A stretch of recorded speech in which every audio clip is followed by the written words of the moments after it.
ஆதனைக்கு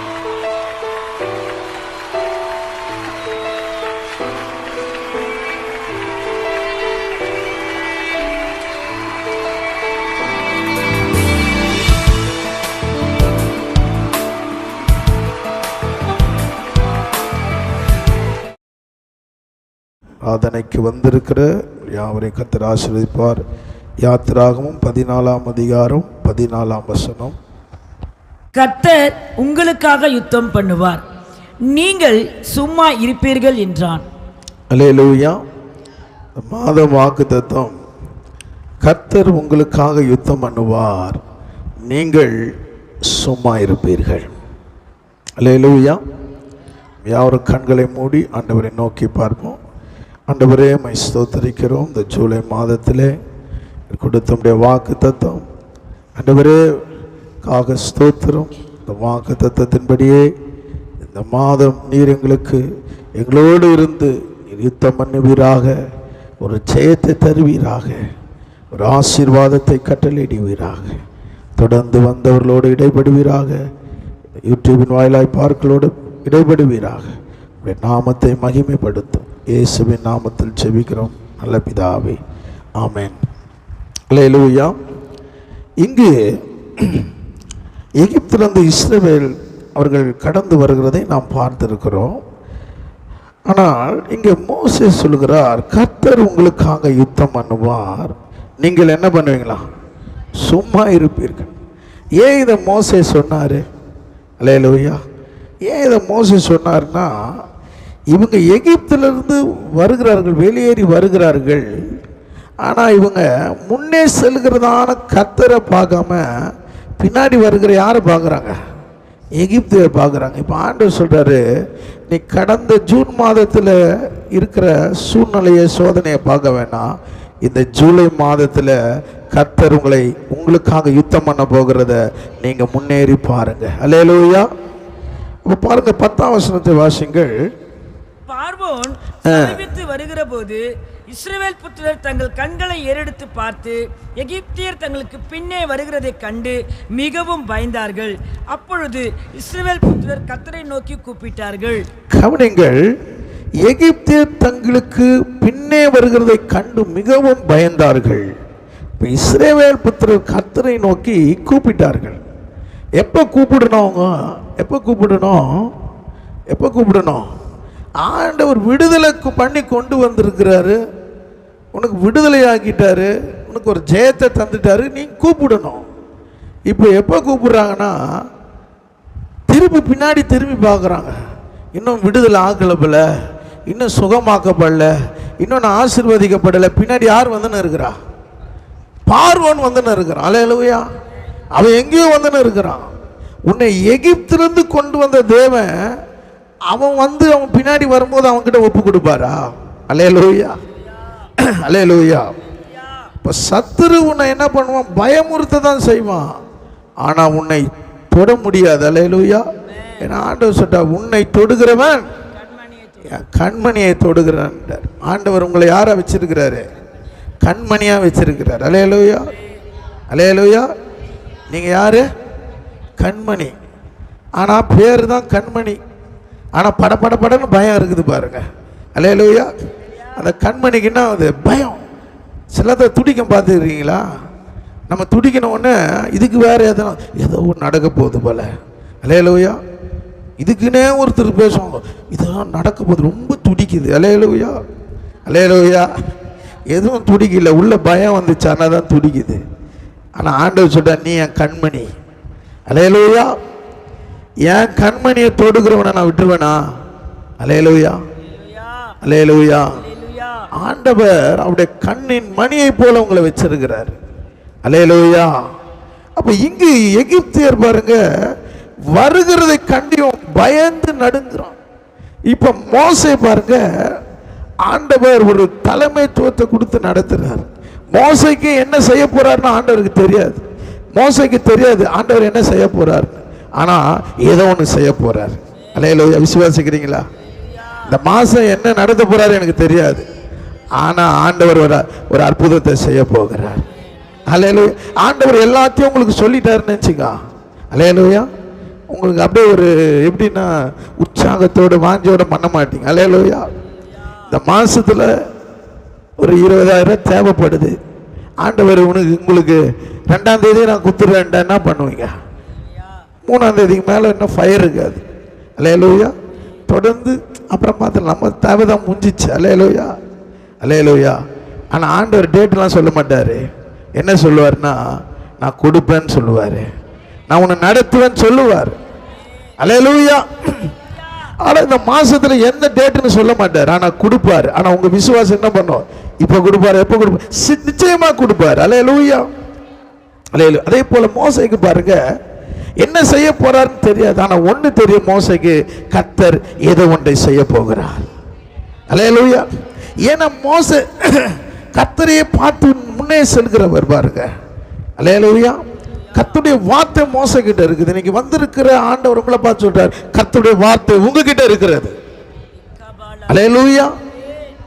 ஆனா ஆண்டவர் இதுவரை நடத்தின ஆண்டவர் இந்த ஜூலை மாதம் ஆண்டவர்களை நடத்த போகிறார். அல்லேலூயா. இப்ப மோசே பாருங்க, இந்த ஜனங்கள் பயந்து அலறுகிறார்கள், கூப்பிடுகிறார்கள். இவர் என்ன சொல்லுகிறார்? 13ஆம் வசனத்தை வாசிங்கள். அப்பொழுது மோசே ஜனங்களை நோக்கி, பயப்படாதிருங்கள், நீங்கள் நின்று கொண்டு இன்றைக்கு கர்த்தர் உங்களுக்கு செய்யும் ரட்சிப்பை பாருங்கள். இன்றைக்கு நீங்கள் காண்கிற எகிப்தியரை இனி என்றைக்கும் காண மாட்டீர்கள். அல்லேலூயா. இப்ப மோசேக்கு ஆண்டவர் செய்ய போறான்னு தெரிஞ்சிச்சு. இப்ப என்ன சொல்றார் மோசே? பயப்படாதிருங்கள், நீங்கள் நின்று கொண்டு இன்றைக்கு கர்த்தர் உங்களுக்கு செய்யும் ரட்சிப்பை பாருங்கள். என்னைக்கு சொல்றார்? நாளைக்கு சொல்றாரா, இன்னைக்கு சொல்றாரா?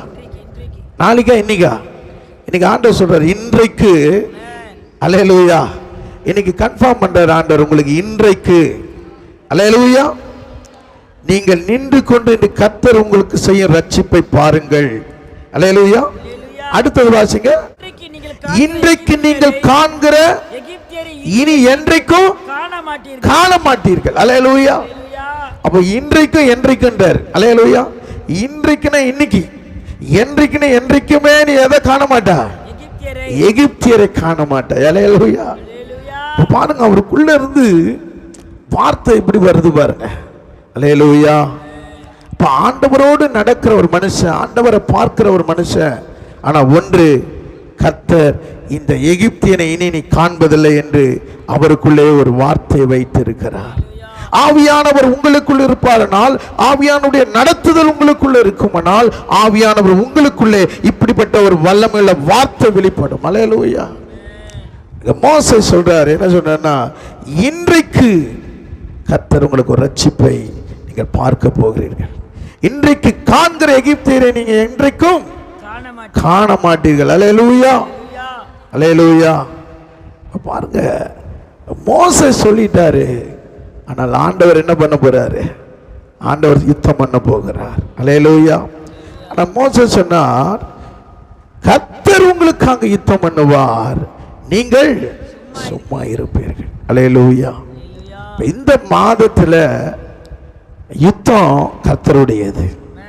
குதிரை யுத்த நாளுக்கு ஆயத்தமாக்கப்படும், ஜெயமோ கர்த்தரால் வரும். இன்னைக்கு நீங்க ஆயத்தமாக்கப்பட்டா போதும், ஜெயத்தை யார் தர போகிறாரு? அல்லேலூயா. என்ன இப்படி ஒரு யுத்தமா இருக்குது, இப்படி ஒரு போராட்டமா இருக்குது, இப்படி ஒரு தேவைகளா இருக்கிறது? யுத்தம் கர்த்தருடையது. ஆயத்தமாக்கணும். நீங்க தேவ சமூகத்தில், ஆண்டவரே நீங்க தான்பா யுத்தம் நான் பண்ணுவேன்னு சொன்னீங்களப்பா. இன்றைக்கு என் குடும்பத்தில், எங்கள் வாழ்க்கையில், எங்களுடைய போக்குவரத்து, எங்கள் எல்லா காரியத்திலும் நீங்கள் யுத்தம் பண்ணுவீராக. அல்லேலூயா. 3 காரியங்களை நாம் தியானிக்கலாம். கர்த்தர் உங்களுக்கு வழி திறப்பார், கர்த்தர் உங்களை வழி நடத்துவார், கர்த்தர் உங்களுக்கு வழியில் ஆதரவாய் இருப்பார். இப்போ கர்த்தர் உங்களுக்கு யுத்தம் பண்ணுவார்னால் ஆண்டவர் நம்ம என்ன செய்வார்?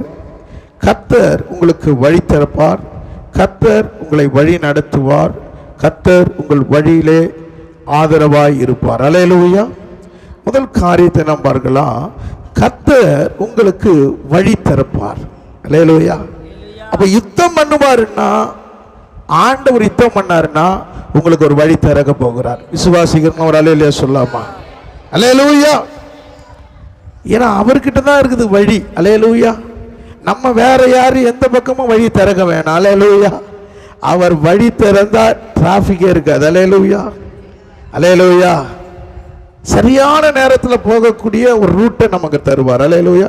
வாசிங்கள் யாத்திராகவும் 14ஆம் அதிகாரம் 16 15 16 வாசிங்க. அப்பொழுது கர்த்தர் மோசேயை நோக்கி, நீ என்னிடத்தில் முறையிடுகிறது என்ன? புறப்பட்டு போங்கள் என்று இஸ்ரவேல் புத்திரருக்கு சொல்லு.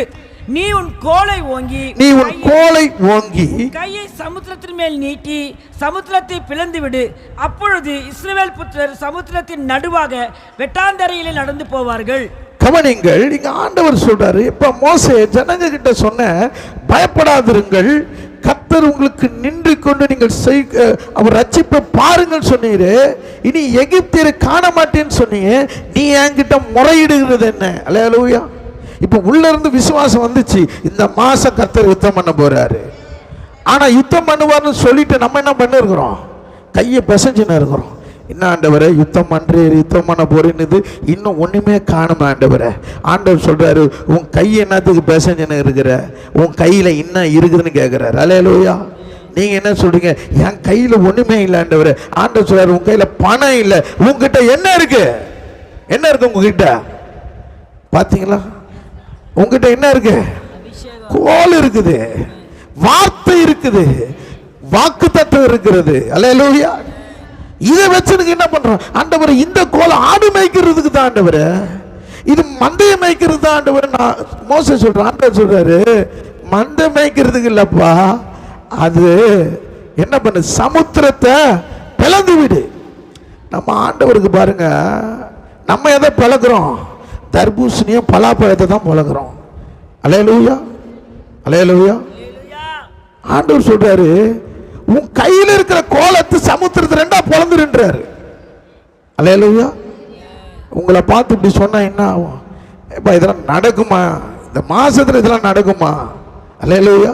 சமுத்திரம் என்ன, இதுனா ஒரு குட்டையா குளமா? இது இவ்வளவு பெருசா பழக்கிறதுக்கு ஆண்டவர் சொல்றாரு, உன்கிட்ட என்ன இருக்கு? கோல் இருக்கு. அல்லேலூயா. ஓங்கி உன் கையை சமுத்திரத்தின் மேல் நீட்டி அதை பிளந்துடுன்றாரு. எப்படி பாருங்க, எந்த நேரத்தில் எப்படிப்பட்ட காரியத்தை ஆண்டவர் சொல்றாரு பாருங்க. அல்லேலூயா. அவர் அதிசயங்களை செய்கிற தேவன், அவர் அற்புதங்களை செய்கிற தேவன். ஒருவேளை மனுஷனுக்கு அது புரியாம இருக்கலாம், அது புரிந்து கொள்ள முடியாது இருக்கலாம். ஆனா உன்னை அழைத்த தேவன், அவர் சொல்ல ஆகும், அவர் கட்டளையிட்ட நிற்கும். அல்லேலூயா.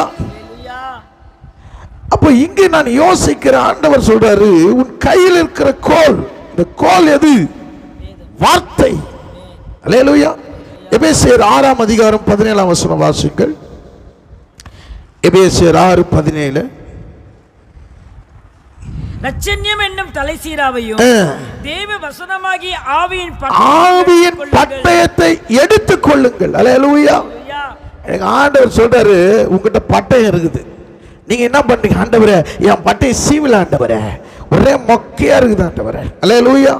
மொக்கையா இருந்தா எப்படி உன்னால என்ன பண்ண முடியும்? சமுத்திரத்தை பழக்க முடியும். தீட்டுறதுக்கு தானே நான் வந்து இந்த செயின் பிளேயரை வச்சிருக்கிறேன். அல்லேலூயா. நீங்க தீட்டவே மாட்டீங்க பாருங்க. எப்ப தீட்டுறீங்க? ஞாயிற்றுக்கிழமை ஒரு நாள் வந்து தீட்டினதுக்கு சார்பாயிடுமா? ஒவ்வொரு நாளும் தீட்டணும். நீங்க மீன் கடைக்கு போனா என்ன பண்ணுவான்? முதல்ல என்ன பண்ண, மீன்காரர் பக்கத்தில் ஒரு கல் வச்சுன்னு பாரு, இப்படி ஒரு வெட்டுக்கும் இப்படி தீட்டினே இருப்பாரு. அல்லேலூயா. தீட்ட அந்த கத்தி என்ன ஆகும்? ஷார்ப்பா. அல்லேலூயா. ஒவ்வொரு நாளும் நீங்க ஷார்ப்பா இருக்கணும். அல்லேலூயா, அல்லேலூயா. உங்களுக்குள்ள இருக்கிற வார்த்தை தீட்டப்பட்ட கத்தியை போல இருக்கணும். அப்பொழுதுதான் ஆண்டவர் சொல்லும் போது நிச்சயமாய் கர்த்தர் சொன்னதை செய்வார்னு உங்களுக்குள்ள விசுவாசம் வரும்.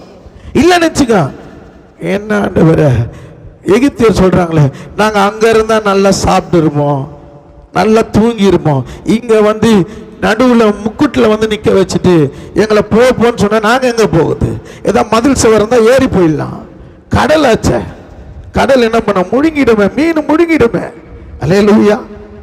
ஆண்டவர் சொல்றாரு, ரட்சண்யம் என்னும் தலை சீராவும் தேவ வசனமாகிய ஆவியின் பட்டயத்தை எடுத்துக் கொள்ளுங்கள்.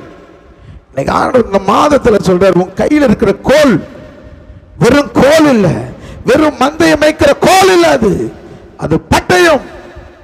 அந்த பட்டயத்தை நீ நீட்டுவாயனால் உனக்கு எதிராக இருக்க வழி திறக்கா இருக்கிற அந்த சமுத்திரத்துக்கு நேராய் நீட்டுவாயனால் இதுவரைக்கும் பார்க்காத அதிசயத்தை அங்கு ஒரு வழியை நான் உண்டாக்குவேன். அல்லேலூயா, அல்லேலூயா. நீங்கள் 18ஆம் வசனத்தை வாசிங்கள். எந்த சமயத்திலும் சகலவிதமான வேண்டுதலோடும் விண்ணப்பத்தோடும் ஆவியினால ஜெபம் பண்ணி அதன் பொருட்டு மிகுந்த மன உறுதியோடும் சகல பரிசுத்தவான்களுக்காகவும் பண்ணும் வேண்டுதலோடும் விழித்துக் கொள்ளுங்கள். ஆண்டவர் சொல்லுகிறார் என்னன்னா, ஆவியினால ஜெபம் பண்ணி அதன் பொருட்டு மிகுந்த மன உறுதி. இப்ப மோசைக்கு ஒரு மன உறுதி அங்க கற்றுக் கொடுத்தார். இதே அங்க யாராவது ஒருத்தர் நின்று இருந்த பதற்றத்தில் நடுங்கிய போய் திகச்சிருப்பான். ஆனா ஆண்டவர் அங்க சமுத்திரம் கொந்தளித்துக் கொண்டிருக்கிறது, மதிலை போல இருக்கிறது. ஆனா அங்க ஒரு மன உறுதி மோசைக்குள்ள இருந்தது. அல்லேலூயா, அல்லேலூயா. எந்த பதற்றமே இல்லாம அந்த கோலை சமுத்திரத்துக்கு நேராய் நீட்டினான். அல்லேலூயா. அதனாலதான் இந்த மாதம் முழுவதும் உங்கள் இருக்கிற பட்டயமாகிய இந்த வேதாகமத்தை நீ தீட்டிக் கொண்டே இருப்பாயினால் ஆண்டவர் சரியான நேரத்தில் உனக்கு எதிராக இருக்கிற வழி திறவாமல் இருக்கிற அந்த சமுத்திரத்தை பார்த்து நீட்ட சொல்லுவார். நீங்கள் மன உறுதியோடு நீட்டும் போது கர்த்தர் அங்க ஒரு பெரிய காரியங்களை செய்வார். அல்லேலூயா. ஆனால் ஜனங்கள் என்ன செய்கிறார்? வாசிங்கள். யாத்திராகமம் 14ஆம் அதிகாரம் 11ஆம் வசனம் வாசிங்க. அன்றியும் அவர்கள் மோசேயை நோக்கி, எகிப்திலே பிரேத குழிகள் இல்லை என்றா வனாந்திரத்திலே சாகும்படிக்கு எங்களை கொண்டு வந்தீர். நீர் எங்களை எகிப்திலிருந்து புறப்பட பண்ணினதினால் எங்களுக்கு இப்படி செய்தது என்ன? அல்லேலூயா. கவனிங்க. இப்ப இவங்க என்ன சொல்றாங்கன்னா மோசே நோக்கி பிரேத குழிகள் இல்லை என்று வனாந்திரத்தில் சாகும்படிக்கு எங்களை கொண்டு வந்தீர். இப்போ இவங்க செய்ய வேண்டியது என்ன? முன்னோக்கி போகணும். இப்போ இவங்களுக்கு வழி சமுத்திரம் அடைக்கப்பட்டதுனால இவங்க என்ன சொல்றாங்க? சாகிறதுக்கு முடிவு பண்ணிட்டாங்க. உன்னை சாகிறதுக்காக ஆண்டவர் அடைக்கல, உன்னை வாடுகிறதுக்கு ஆண்டவர் அழைத்திருக்கிறார். நீங்க என்ன சொல்றீங்கன்னா, என் வழியே அடைக்கப்பட்டிருக்குது, இனி எனக்கு வழியே இல்லை, நான் சாக தான் போறேன். அல்லேலூயா. மனுஷனா பிறந்தா சாகிறதுக்கு ஒரு நாள் மரணம் இருக்கிறது. ஆனால் உங்களுடைய வாழ்க்கையில் ஆண்டவர் ஜெயடுக்கு தான் ஆண்டவர் அழைச்சிருக்கிறார். அல்லேலூயா. இங்கு சொல்றாங்க பிரேத குழிகள் இல்லை என்றார். இன்னைக்கு கிறிஸ்தவர்களுக்குள்ள என்ன விசுவாசம் வந்துச்சு தெரியுங்களா? கல்றை இல்லையே, கல்றெல்லாம் நிரம்பிச்சே, கல்றைக்காவது என்ன பண்ணணும்? எதையாவது ஒன்று பண்ணணும். அல்லேலூயா. நான் கேட்குறேன், கல்லறை வேணுமா பரலோகம் வேணுமா? அல்லேலூயா. பரலோகம் உனக்கு நிச்சயம் வந்துச்சுன்னா எங்க புதைச்சா என்ன உனக்கு? அல்லேலூயா. இங்க இஸ்ரவேலுக்குள்ள என்ன பயம்? கல்லறை குறிச்சு பயம். கல்லறை இல்லையா, இங்க வனாந்திரத்தில் சாகும்படி வந்திருக்கிறா. ஆண்டவர் உன்னை இந்த வனாந்திரத்தில் உனக்கு கல்லறை ஏற்படுத்தல, அந்த உனக்கு வழி அடைத்திருக்கிற சமுத்திரத்தை உனக்கு வழி திறக்கும்படி ஆண்டவர் உன்னை கொண்டு வந்திருக்கிறார். அல்லேலூயா, அல்லேலூயா. இன்னைக்கு ஜனங்களுக்குள்ள எனக்கு கல்லறை இல்லையே, இந்த கல்லறைலாம் நிரம்பிச்சு. கல்லறை எப்படி இருக்கும்? ஆனா உனக்கு கல்லறை வேணுமா பரலோகம் வேணுமா? அல்லேலூயா. பரலோகம் வந்துச்சுன்னா கல்லறை குறித்து உனக்கு கவலையே இல்லை. அல்லேலூயா.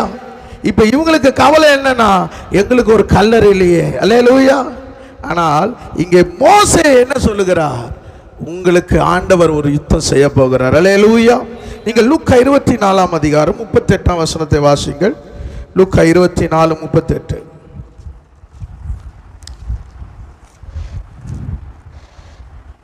அவர் அவர்களை நோக்கி, நீங்கள் ஏன் கலங்குகிறீர்கள்? உங்கள் இருதயங்களில் சந்தேகங்கள் எழும்புகிறது என்ன? அல்லேலூயா. இங்கு ஆண்டவராகிய இயேசு, உயிர்த்தெழுந்த இயேசு சீஷர்களை சந்திக்கிறார். இப்ப அவர்களை பார்த்து சொல்றார், ஏன் கலங்குகிறீர்கள்? உங்கள் இருதயத்தில் சந்தேகம். இஸ்ரவேலுக்கு என்ன இருந்தது? கலக்கம், சந்தேகம். அல்லேலூயா. இந்த கலக்கமும் சந்தேகம் உங்களுக்கு வந்துச்சுன்னா என்ன வந்துடும்? உள்ள பயம் வந்துடும். அல்லேலூயா, அல்லேலூயா, அல்லேலூயா. யோசிச்சு பாருங்க. கலக்கம். எகிப்து திரும்பினா பார்வோம். அல்லேலூயா. இந்த பக்கம் ரைட்ல திரும்பினா சமுத்திரம். அல்லேலூயா. ஏன் உன்னை 10 வாதைகளை காட்டி உன்னை அழைத்த தேவன் உன்னை பார்வோனிடத்தில் ஒப்பு கொடுக்க வனாந்திரத்துக்கு கொண்டு வந்திருக்கிறாரு. அல்லேலூயா. நீங்கள் ஆராதிக்கிற தேவன் வானத்தையும் பூமியும் உண்டாக்கின தேவன். அல்லேலூயா. இப்போ இங்க சீசருக்குள்ள கலங்கி இருக்கிறோம். ஆண்டவருடைய கரங்களில் அற்புதங்களை அதிசயங்களை பார்த்து சீசர்கள் இயேசு 3 நாள் பார்க்காதனால நினைச்சு நடுங்கி இருக்கிறோம். இப்ப வீடு பூட்டி இருக்குதா திறந்து இருக்குதா? உங்களை தான் கேட்கிறேன். இப்ப சீசர்கள் பயந்து இருக்கிறான், சந்தேகத்தோடு இருக்கிறான். வீடு பூட்டி இருக்குதா கதவு திறந்து இருக்கா? யோவான் 20:19 வாசிங்க. யோவான் 20:19.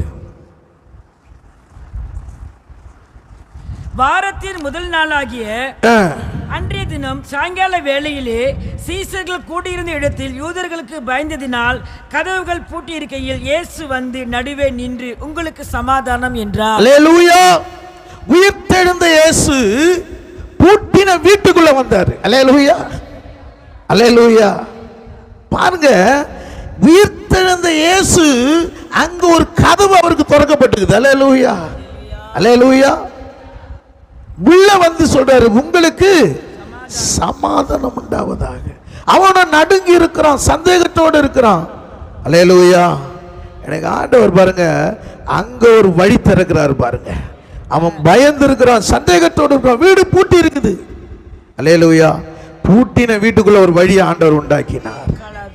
அவன் கண்களுக்கு மறைக்கப்பட்டு இருக்கிறது. அல்லேலூயா. இன்னைக்கு உங்க கண்கள் ஆண்டவர் திறக்கும்படி இன்னைக்கு ஒரு வழி திறக்க போகிறார். அல்லேலூயா. ஆண்டவர் சொல்ற என் கைகளை பாருங்கள், என்னுடைய விழாவை பாருங்கள். நான் ஒரு ஆவி அல்ல.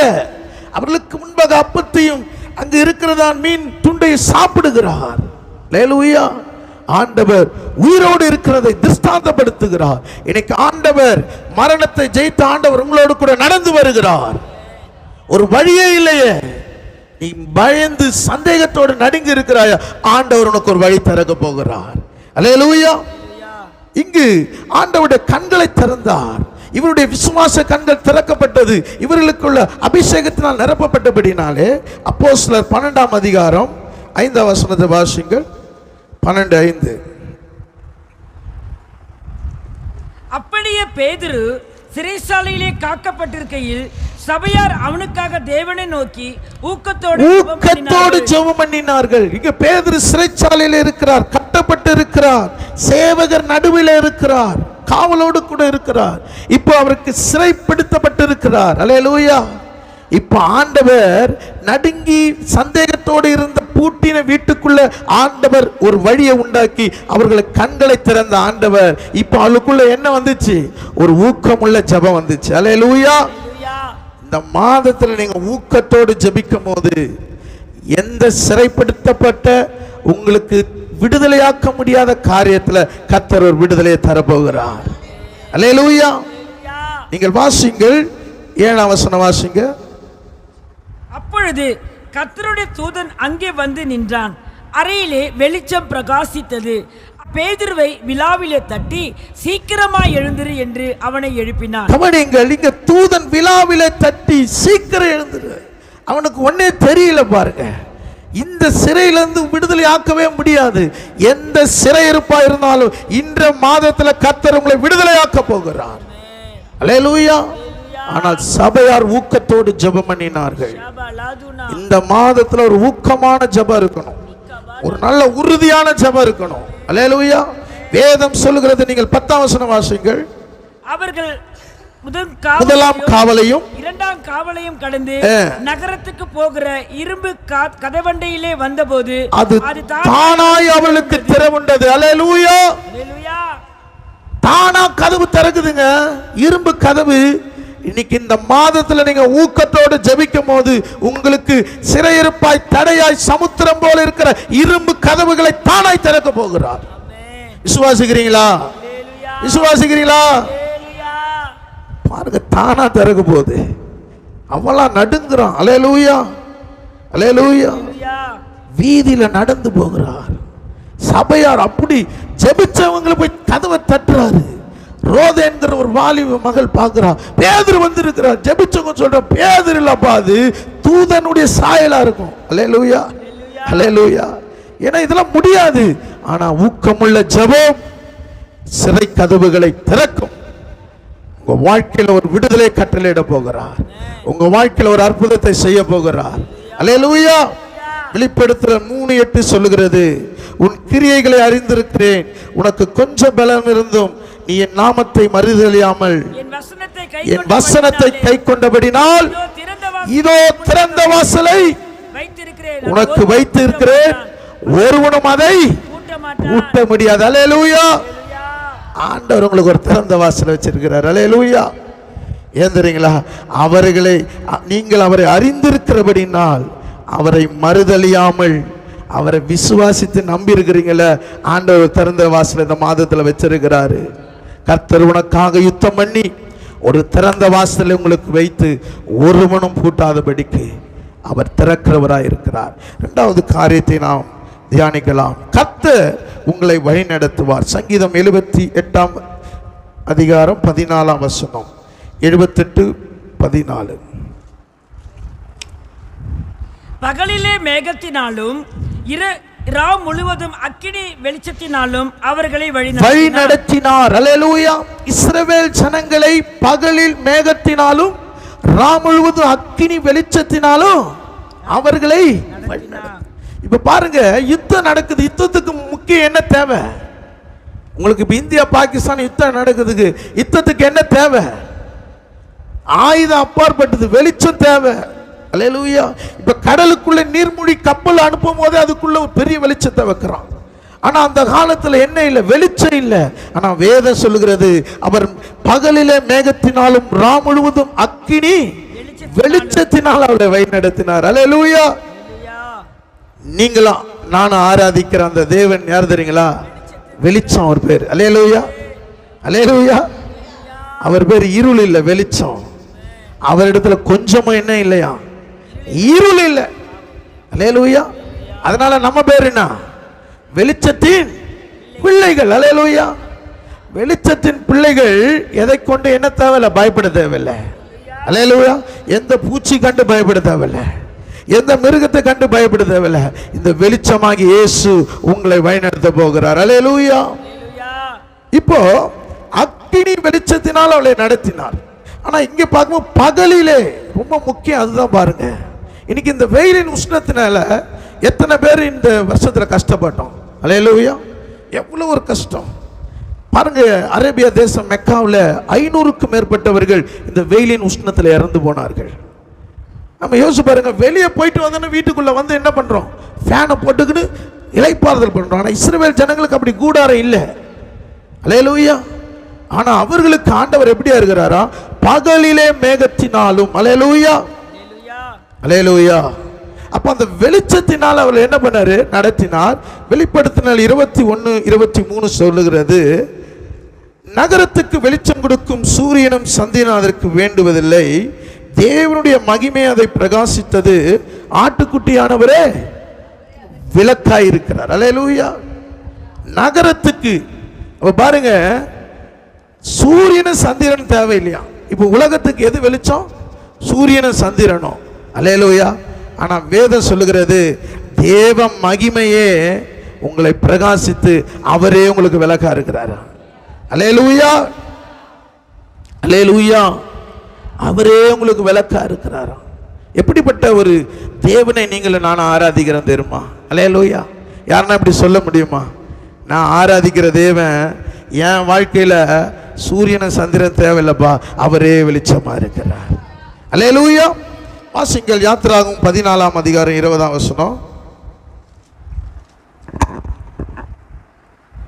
அது எகிப்தியரின் சேனையும் இஸ்ரவேலரின் சேனையும் ரா முழுவதும் ஒன்றோடு ஒன்று சேராதபடி அவைகள் நடுவில் வந்து எகிப்தியருக்கு ஒரு மேகமும் அந்தகாரமும் இருந்தது, இஸ்ரவேலருக்கோ அது இரவை வெளிச்சமாகிற்று. கவனிங்கள்.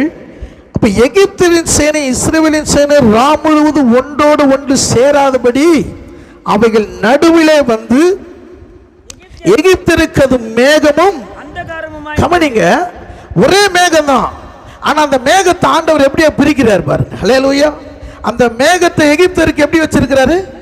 அந்தகாரமும், அப்புறம் இஸ்ரவேலருக்கோ இரவை வெளிச்சமாக்கவும். அல்லேலூயா. சில நேரத்தில் பார்த்தீங்கன்னா சென்னையில் இன்றைக்கு மேகமூட்டத்தோடு இருக்கிறது, மழை சில நேரத்தில் வரப்போகுதுன்னு வாங்க. ஆனால் இங்கே பார்த்தீங்கன்னா புரசவாக்கத்தில் மழை இருக்கும், நுங்கம்பாக்கத்தில் என்ன இருக்காது? மழை இருக்காது. அல்லேலூயா. ஆனா ஒரே வானம் தான், ஆனா அந்த மேகங்களை பிரிக்கிறார் பாருங்க. அல்லேலூயா. அப்போ அங்க வித்தியாசத்தை உண்டாக்குறார். நீங்களும் நானும் ஆராதிக்கிற உங்களை எனக்கு ஆண்டவர் அந்த மேகத்தை இரவை வெளிச்சமாக்குறாரு, ஆனா சத்ருவுக்கோ அதை அந்தகாரமாக்குறார். அல்லேலூயா, அல்லேலூயா. அப்போ நீங்க உண்மையா கடவுளை தேடினீங்கன்னா, உண்மையா அவரை நோக்கி பார்த்தீங்கன்னா, அந்த மேகம் உங்களுக்கு அந்தகாரமா இருக்காது, அந்த இரவை கர்த்தர் உங்களுக்கு வெளிச்சமாய் மாற்றுவார். அல்லேலூயா. இஸ்ரவேல் எகிப்துல பாத்தீங்க 3 நாள் காரிருள், ஜனங்க ஒரு இடத்தை விட்டு ஒரு இடம் நகரவே முடியல. ஆனா இஸ்ரவேலுக்கு என்ன இருந்தது? வெளிச்சம் இருந்தது. அல்லேலூயா, அல்லேலூயா. நம்ம வழி நடத்துகிற தேவன் உலகத்துக்கு நமக்கு என்ன பண்றாரு? வித்தியாசத்தை உண்டாக்குறாரு. அல்லேலூயா. நாம ஏன் இந்த தேவனை ஆராதிக்கும்படி எவ்வளவு பிரயாசப்படுகிறோம்? ஏன் தெரியுங்களா? அவர் வித்தியாசத்தை உண்டாக்குற தேவன். அல்லேலூயா, அல்லேலூயா. ஆண்டவர் பாருங்க, அவரை ஆராதிக்கிறவங்கள அவர் என்ன பண்றாரு? அவர் ஆசீர்வதிக்கிறார். அல்லேலூயா. ஒருவேளை இந்த இந்த கொள்ளை நோயில பல போராட்டம் வந்திருக்கும், எல்லாருக்கும் கொரோனா வந்திருக்கும். ஆனா அந்த கொரோனாக்கள் மத்தியில் எத்தனை பேருக்கு ஆண்டவர் ஜீவனை கொடுத்திருக்கிறார்ல. அல்லேலூயா. ஒருவேளை மரணம் நடந்திருக்கலாம், அந்த மரணத்துக்குள்ள ஆண்டவர் நம்பிக்கை வச்சிருக்கிறார் இல்ல. சில பேர் அந்த கொரோனாவில் என்ன பண்றாங்க? பயத்தினால் வீடை பூட்டினே உள்ள இருந்தாங்க. ஆனா ஆண்டவர் நமக்கு அந்த பயத்தை கொடுக்கல, நடமாடும்படி தானே செய்தாரு. அல்லேலூயா. ஏனென்றா நமக்குள்ள ஒரு வெளிச்சம் இருக்கிறது. அல்லேலூயா. வேதம் சொல்லுது, ஒன்றோடு ஒன்று மோதாதபடி அவர் என்ன பண்றாராம்? நடுவிலே வந்து. அல்லேலூயா. 2-3 பேர் என் நாமத்தினால் கூடும்போது நான் அவர் நடுவிலே வருகிறேன் என்று சொல்லி இருக்கிறார். அல்லேலூயா. எகிப்தின் சேனையும் இஸ்ரவேலுக்கு கிட்ட வராதபடிக்கு அவர் என்ன பண்றார்? நடுவில் இருக்கிறாரு. இன்னைக்கு ஆண்டவர் உங்க நடுவில் இருக்கிறார். விசுவாசிக்கிறீங்களா? அல்லேலூயா. அவர் உங்க நடுவில் இருக்கிறாருங்க. அவர் எப்படி இருக்கிறார்? மேக ஸ்தம்பமாகவும் அக்கினி ஸ்தம்பமா இருக்கிறார். அல்லேலூயா. இவ்வளவு தூரம் நான் இப்படி கடந்து வந்து நிற்கிறேன், சத்துருவின் போராட்டம் என் நடுவில் இருக்கிறாரா இல்லையான்னு உங்களுக்கு சந்தேகம் வருது. அல்லேலூயா. ஆனால் ஆண்டவர் சொல்றாரு, அவன் ரதம் உன்னை மோதவே முடியாது, அவன் ஆயுதம் உன்னை தொடவே முடியாது. நான் நடுவில் நிற்கிறேன்ல, என்னை தொட்டுட்டா உன்னை தொட்டுருவானா? அல்லேலூயா. ஆண்டவர் மேல ஒரு வைராக்கியம் இருக்கணுங்க உங்களுக்கு. ஆண்டவர் ஆராதிக்கிற தேவன் சத்துரு உன்னை பயமுறுத்தலான உன்னை தொட முடியாது, ஏன்னா உன் நடுவில் ஆண்டவர் இருக்கிறார். அல்லேலூயா. நீங்கள் வாசியுங்கள் தானியேல் 3ஆம் அதிகாரத்திலே அங்க முதல் வசனத்திலே, இங்கு நேபுகாத்நேச்சர் ஒரு பொற்சிலையை உண்டாக்குகிறான், இதை வணங்கும்படியாக அவன் என்ன பண்றான்? அங்க இருக்கிற உத்தியோகஸ்தர்கள், அங்க இருக்கிறதான அதிகாரிகளோடு அவன் என்ன பண்றான்? சொல்லுகிறான். நியாயாதிபதிகள், பொக்கிஷசாரர்கள், எல்லா அதிகாரிக்கும் அவரை கட்டளை எடுக்கிறான். இங்க கீத வாத்தியங்கள் வாசிக்கும் பொழுது நான் உருவாக்கின இந்த சிலையை பணிந்து கொள்ளணும். அல்லேலூயா. 6ஆம் வசனம் வாசிங்கள். எவனாகிலும் தாழ விழுந்து அதை பணிந்து கொள்ளாமல் போனால் அவன் அந்நேரமே எரிகிற அக்கினி சூளையின் நடுவிலே போடப்படுவான் என்றான். கவனிங்க, இவன் சொல்றான், எவனாகிலும் தாழ விழுந்து அதை பணிந்து கொள்ளாமல் போனால் அந்த நேரம் எரிகிற அக்கினி சூளைக்கு என்ன பண்ணுமா? போடப்படும். நீ யாருங்க பணிந்து கொள்ளணும்? யாரை பணிந்து கொள்ளணும்? ஆண்டவரை பணிந்து கொள்ளணும். அல்லேலூயா. ஆண்டவரை பணிந்து கொள்ளாம உனக்கு வேற ஏதாவது இந்த உலகம் உனக்கு வேலை கொடுத்தா நீ பணிந்து கொள்ளக்கூடாது. ஞாயிற்றுக்கிழமை யாரை தான் பணிந்து கொள்ளணும்? ஆண்டவர் தான் பணிந்து கொள்ளணும். எனக்கு அவன் அதிகாரி எனக்கு அவன் கொடுக்கிறானா, அவன் தேடுறதை பணிந்து கொள்ள வைக்கிறான். இல்ல, இங்க என்ன சாத்ராக் மேஷாக் ஆபேத் சொல்றாங்க. அல்லேலூயா, அல்லேலூயா. நாங்க பணிந்து கொள்ள மாட்டேயா. சில பேர் சொல்றோம் வேலை ஏன்னா பணிந்து கொள்ள செய்யறான். நீ வேலை செய்யல, பணிந்து கொள்ளுகிறாய். ஞாயிற்றுக்கிழமை ஆண்டவரை ஆராதிக்காம நீ வேற எங்கேயும் போகாத. போவாயனால் நீ ஆண்டவரை பணிந்து கொள்ள உலகத்தின் காரியத்தை நீ பணிந்து கொள்ளி கொண்டிருக்கிறாய். அல்லேலூயா. அவன் சொல்லுகிறான் பாருங்க 12ஆம் வசனத்துல, ராஜாவாகிய உம்மை அவன் மதிக்கவில்லை, உம்முடைய தேவர்களுக்கு ஆராதனை செய்யவும் நீ நிறுத்தின பொற்சிலையை பணிந்து கொள்ளவும் இல்லை. அல்லேலூயா. ராஜாக்கு கோபம் வந்துச்சு. அவன் சொல்றாங்க, நீர் ஏற்படுத்தின மனுஷர்கள், யூத மனுஷர்கள், அவர்கள் உங்களை மதிக்கலான்னு ராஜா வேண்டாங்க. அல்லேலூயா. இப்ப ராஜா சொல்றாரு, 15ஆம் வசனத்துல இப்ப கீத வாத்தியம் எக்காலம் எல்லாம் ஊதப்படும். இப்ப சாத்ராக் மேஷாக் ஆபேத்நேகோ பார்த்து சொல்றாரு, நீங்கள் இதை பணிந்து கொள்ளுவேன் ஆயத்தமா இருந்தா நல்லது. அல்லேலூயா. ஆனால் பணிந்து கொள்ளாமல் இருப்பீர்களானால் எரிகிற அக்கினி சூளையின் நடுவிலே போடப்படுவீர்கள். உங்களை என் கைக்கு தேவன் யார்? அல்லேலூயா. இப்ப அவன் சொல்றான், உங்களை தப்புவிக்க என் கைக்கு உங்கள் தேவன் யார்? அல்லேலூயா. இப்ப யுத்தம் யாருடையது? நேபுகாத்நேச்சருக்கும் யாருக்கு யுத்தம்? கர்த்தருக்கு யுத்தம். அல்லேலூயா. இப்ப ஆண்டவர் விட்டுருவாரா? தேவன் யாருன்னு வர கேட்டுட்டான். அல்லேலூயா. இவரை தவிர ஒரு தேவன் யாருமே இல்லை. விசுவாசிக்கிறீங்களா? ஆண்டவர் சொன்னார் மோசே கிட்ட, என்னை அண்டி உங்களுக்கு வேற தேவன் உண்டாயிருக்க வேண்டாம். அப்படி ஆண்டவரை சொல்லிட்ட பிறகு நீ எதுக்கு வேற தேவையில்லாம தேடுறீங்க? அல்லேலூயா. தேடினா உங்களுக்கு ஒண்ணுமே கிடைக்காது. அல்லேலூயா. பஸ் காசு வேஸ்ட், வணங்குறது வேஸ்ட், ஓடுறது வேஸ்ட். ஆண்டவர் சொல்ற, என்னை அண்டி உனக்கு வேற தேவன் உண்டாயிருக்க வேண்டாம். அல்லேலூயா. இப்ப அவன் சொன்னா, என் கைக்கு தப்புவிக்கிற தேவன் யார்? இப்படிலாம் சொன்னா ஆண்டவருக்கு ரொம்ப என்ன வந்துடும்? அவர் யாருன்னு தெரியாது. பார்வோனுக்கு இருதயத்தை இவர் தான் கடினப்படுத்துறார். அல்லேலூயா. ஆண்டவர் சொல்றார், அவன் இருதயத்தை நான் கடினப்படுத்துறேன், அவன் உங்களை போகவே விட மாட்டான். அல்லேலூயா. இருதயத்தையே கண்ட்ரோல் பண்ணுகிற ஆண்டவர் நம்ம ஆண்டவர். அல்லேலூயா. இவருக்கு பேர் என்ன? இவருக்கு இருதய ஆண்டவர். அல்லேலூயா. இருதயத்தையே ஆபரேஷன் பண்ணாமே கண்ட்ரோல் பண்ணுகிற ஆண்டவர், இருதயத்தை திருப்புகிற ஆண்டவர். அல்லேலூயா. இப்படிப்பட்ட ஆண்டவரை விட்டுட்டு நம்ம எங்கன்னா போனா என்ன ஆகும்? அல்லேலூயா. இவர்கள் சொல்லுகிறார்கள், 16ஆம் வசனம் வாசிங்கள். சாத்ராக் மேஷாக் ஆபேத்நேகோ என்பவர்கள் ராஜாவை நோக்கி, நேபுகாத்நேச்சரா, இந்த காரியத்தை குறித்து உமக்கு உத்தரவு சொல்ல எங்களுக்கு அவசியமே இல்லப்பா. அல்லேலூயா. உங்களுக்கு சொன்ன அவசியமே இல்லை. அல்லேலூயா. சொல்ற, நாங்கள் ஆராதிக்கிற தேவன் எங்களை தப்புவிக்க வல்லவராய் இருக்கிறார். அல்லேலூயா. அவர் எரிகிற அக்கினி சூளைக்கும் ராஜாவை உம்முடைய கைக்கும் என்ன பண்ணுவாரா? நீங்களாக்கி விடுவிப்பார். அல்லேலூயா. அந்த வைராக்கியம் உங்களுக்குள்ள இருக்கணும். என்ன இருக்கணும்னா, நான் ஆராதிக்கிற தேவன் அல்லேலூயா என்னை விடுவிக்க வல்லவராய் இருக்கிறார். அல்லேலூயா. அவர் அக்கினியிலிருந்து உத்தரவு கொடுக்கிற தேவன். உங்களை அக்கினியிலிருந்து விட்டுட்டு போயிடுவாரா? ஒரு கீரலும் உன் மேல படக்கூடாது, ஒரு நெருப்பும் உன் மேல படக்கூடாது. ஏன் தெரியுமா? என் நாமத்துக்காக நீ நிற்கிறாயே, நான் உன்னோடு கூட இருப்பேன். அல்லேலூயா. இப்போ 7 மடங்கு அக்கினி சூளை எரிகிறது. அதுல தூக்கி கொண்டு போறவன் இறந்து போறான். ஆனா வேதம் சொல்லுகிறது, நீங்கள் 24ஆம் வசனம் வாசிங்கள். அப்பொழுது ராஜாவாகிய நேபுகாத்நேச்சார் பிரமித்து தீவிரமாய் எழுந்திருந்து தன் மந்திரிமார்களை நோக்கி, 3 புருஷரை அல்லவோ கட்டுண்டவர்களாக அக்கினிலே போடுவித்தோம் என்றான். அவர்கள் ராஜாவுக்கு பிரதியுத்தரமாக, ஆம் ராஜாவே என்றார்கள். அதற்கு அவன், இதோ 4 பேர் விடுதலையாய் அக்கினி நடுவிலே உள்ளாவுகிறதை நான் காண்கிறேன். அல்லேலூயா. ஆமென். அவளுக்கு ஒரு சேதமும் இல்லை. இப்ப நேபுகாத்நேச்சர் பார்க்கிறான், 4வது ஒரு நபர் யாரு? தேவபுத்திரின் சாயலை நான் பார்க்கிறேன். அல்லேலூயா. அவர் மேக ஸ்தம்பத்தினாலும் அக்கினி ஸ்தம்பத்தினால் உன்னை வழிநடத்துகிற தேவன். அக்கினியில போட்டாலும் அக்கினியின் நடுவில் வந்து உலாவுகிற தேவன். அல்லேலூயா. அவர் ஆலயத்தில் உலாவுகிற தேவன் மாத்திரமல்ல, வீட்டில் உலாவுகிற தேவன் மாத்திரமல்ல, உனக்கு வர ஆபத்திலும் அந்த எல்லைகள் அவர் உலாவி கொண்டு இருக்கிறார். அல்லேலூயா. அல்லேலூயா. எப்படி பாருங்க, அக்கினி நடுவில் உலாவுறாரா. யோசேப்பு சிறைச்சாலையில் இருந்தார், ஆண்டவர் சிறைச்சாலை அவனோடு கூட இருந்தார். என் பிள்ளைங்க எந்த சோதனையில போறாங்களோ, எந்த வேதனையில கடந்து போகிறாரோ, கர்த்தர் உங்களோடு கூட இருக்கிறார். அல்லேலூயா. அல்லேலூயா. அக்கினி அவர்களை பலன் செய்யவில்லை.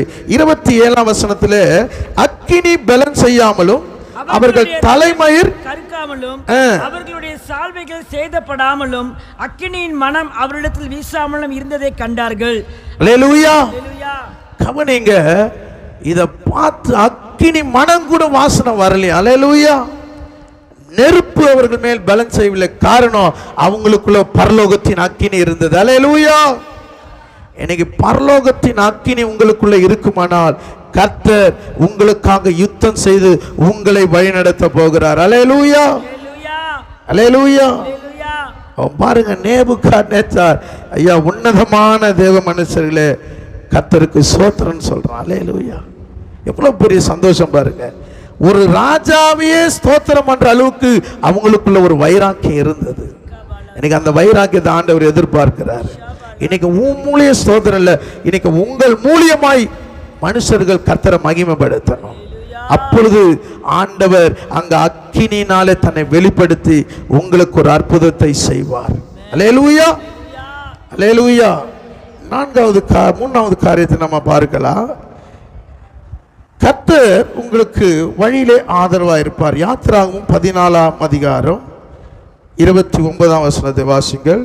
யாத்திராகமம் 14:29. இஸ்ரவேல் புத்திரரோ சமுத்திரத்தின் நடுவாக வெட்டாந்தரையின் வழியாய் நடந்து போனார்கள். அவர்கள் வலதுபுறத்திலும் அவர்கள் இடதுபுறத்திலும் ஜலம் அவர்களுக்கு மதிலாக நின்றது. அல்லேலூயா. அப்ப வெட்டாந்தர வழியாய் நடந்து போனார்கள், வலதுபுறத்திலும் இடதுபுறத்திலும் அவருக்கு மதிலாக நின்றது. அல்லேலூயா, அல்லேலூயா. மதில் என்பது கோட்டை, சுவர். அல்லேலூயா.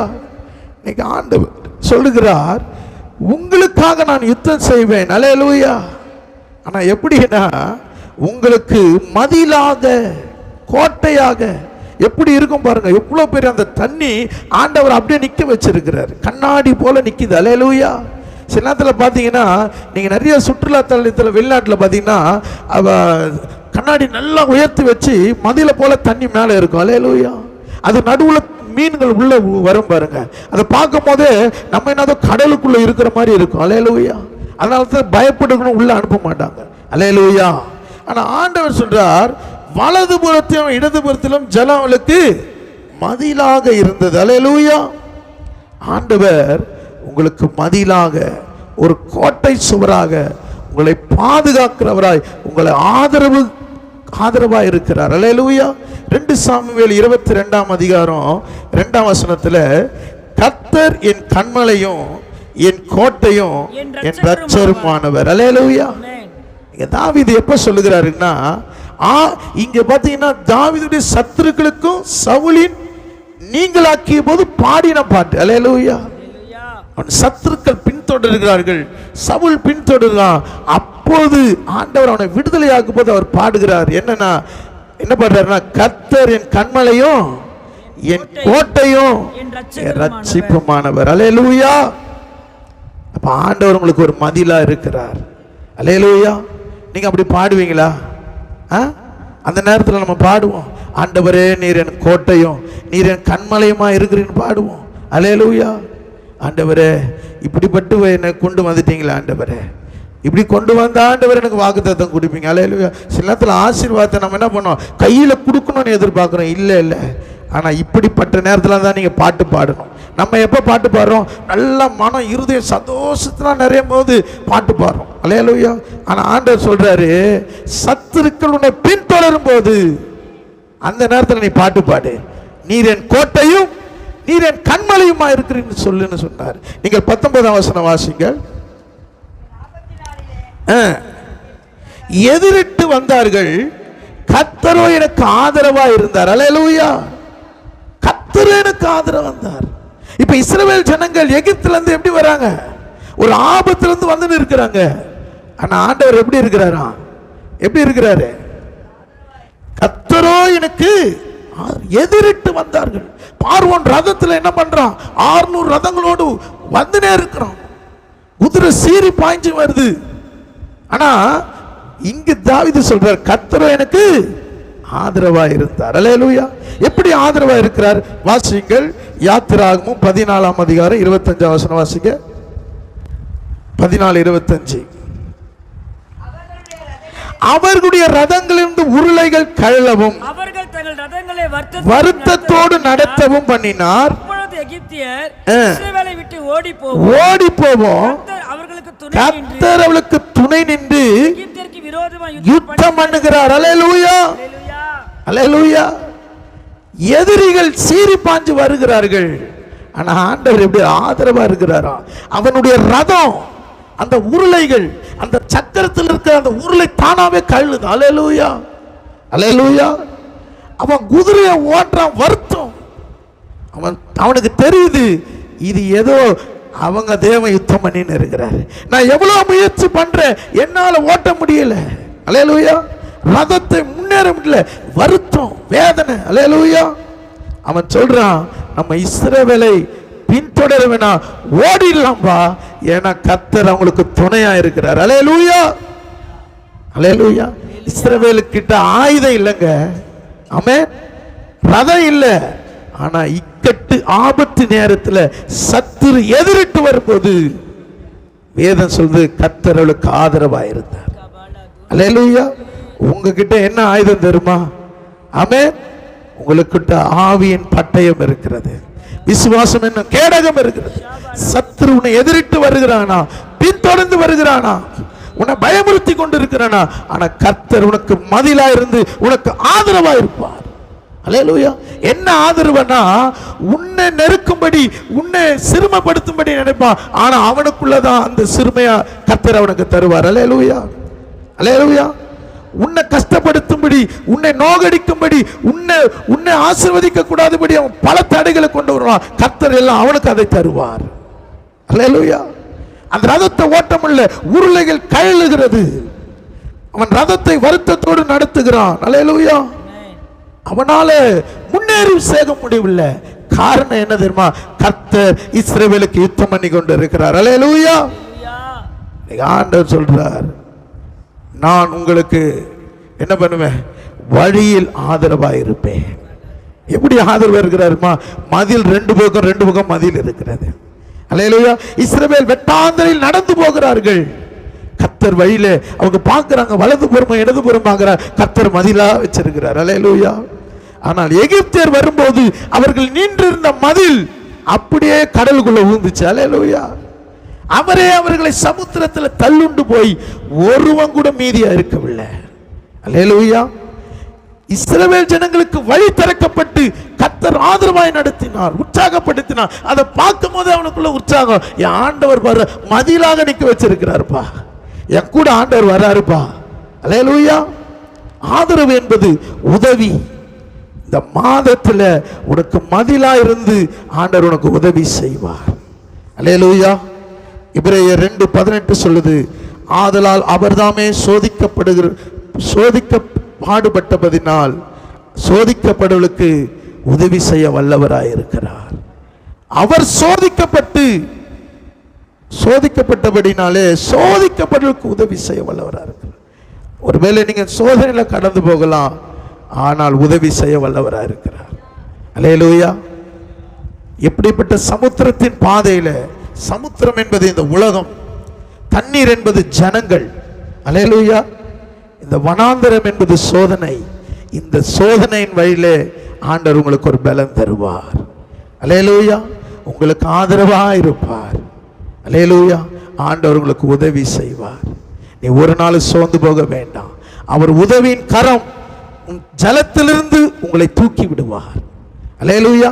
விழுந்து போகிற யாவரையும் தூக்கி விடுவார். ஐயோ, நான் விழுந்துட்டேனே, இந்த ஜலம் என்னை நிரப்பிடும், சத்துரு என்னை மேற்கொண்டுருவான். இல்ல, உன்னை இந்த சமுத்திரத்தில் கடந்து போனதுக்கு உன்னை தூக்கி உன்னை நடத்தி கண்மலையின் மேல் நிறுத்தும்படியாக உன்னை அழைத்த தேவன். நம்ம யாவரும் கண்களை மூடி ஆண்டவரை நோக்கி பார்க்கலாம். ஜெபம் பண்ண செய்ய தொடங்கினா போதும், கர்த்தர் சாத்தானுடைய அஸ்திபாரங்களை அசைக்க பண்ணுவா. இந்த மாதத்துல கர்த்தர் உங்களுக்காக யுத்தம் பண்ண போகிறா. ஜெயத்தை கர்த்தர் உங்களுக்கு தர போகிறா. கர்த்தர் இந்த வழியில கர்த்தர் உங்களை வழி நடத்த போகிறார். கர்த்தர் உங்களுக்கு ஒரு வழி திறக்க போகிறார். கர்த்தர் வழியில உங்களுக்கு ஆதரவா இருப்பார். ஹல்லேலூயா. Oh, thank you Jesus. Hallelujah. இஸ்ரவேல் ஜனங்கள் வழியிலே நடுங்கி பயந்து நாங்கள் சாக போகிறோம் என்று அவர்கள் நினைத்தார்கள். இல்லை, இன்று கண்ட எகிப்தினை இனி நீ காண்பதில்லை. ஓ ஹல்லேலூயா. ஆண்டவர் உங்களை அற்புதமாய் நடத்த போகிறார். யுத்தம் கர்த்தருடையது, யுத்தம் கர்த்தருடையது. எந்த ஆயுதமும் இல்லாமல், எந்த ரதமும் இல்லாமல் ஜனங்களை ஆண்டவர் வழி நடத்தினார். அவர் ஒருவரே அவரை வழி நடத்தினார்.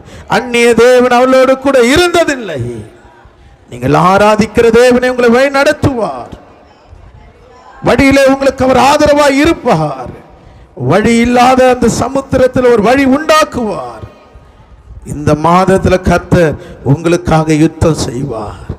ஓ ரபாலா சபா கதரண மகதரண. யுத்தம் கர்த்தருடையது. அல்லேலூயா. அவர் யுத்தத்தில் உங்களுக்கு முன்னே மேக ஸ்தம்பத்தினால் அக்கினி ஸ்தம்பத்தினால் உங்களை வழிநடத்துவார். அல்லேலூயா. ஓ அல்லேலூயா. அவர் உங்களை வெளிச்சத்திலே நடத்துவார். ஒரு நாள் உங்கள் கால்கள் இடராது. அல்லேலூயா. நன்றி ஆண்டவரே, நன்றி ஆண்டவரே. நன்றியோடு துதிக்கிறப்பா. இந்த பழைய ஏற்பாட்டில் நீர் எங்களுக்கு அந்த யாத்திரையில் ஆண்டவரே இஸ்ரவேலை நடத்தினதை நாங்கள் இன்றைக்கும் பார்க்கும்போது வெளிச்சமே இல்லாத அந்த ஆண்டவரே அந்த வனாந்தரத்தில் அற்புதமாய் நடத்தி ஆண்டவரே யுத்தத்தை ஜெயமாய் தந்தீரப்பா. இன்னைக்கு எங்களுக்கு நீர் வெளிச்சமாயிருந்து எங்கள் வாழ்க்கையில நீர் எங்களுக்கு ஒரு ஜெயத்தை தரபோதுக்காய் ஸ்தோத்தரிக்கிறோம். வந்திருந்த ஒவ்வொருவரையும், சபையார், குடும்பம், யூடியூபில் பார்க்கிற ஒவ்வொருவரையும் கதாப்படியாக நீர் வழிநடத்துவீராக, நீர் ஆசீர்வதிப்பீராக. தொடர்ந்து இந்த நாமத்தை நீர் மகிமைப்படுத்தும். இயேசுவின் நாமத்தில் ஜெபிக்கிற நல்ல பிதாவே, ஆமென். ஆத்துமாவே கர்த்தரை ஸ்தோத்திரி, என் முழுமையார் பரிசுத்த நாமத்தை ஸ்தோத்திரி. ஆத்துமாவே கர்த்தரை ஸ்தோத்திரி, கர்த்தர் செய்த சகல உபகாரங்களை மறவாதே. ஆமென். கர்த்தராகிய இயேசு கிறிஸ்து கிருபையும் பிதாவாகிய தேவனுடைய அன்பும் பரிசுத்தாவின் ஐக்கியமும் நம் அனைவரோடும் சகல பரிசுத்தவான்களோடு கூட கர்த்தருடைய வருகை மட்டும் இருப்பதாக. ஆமென், ஆமென்.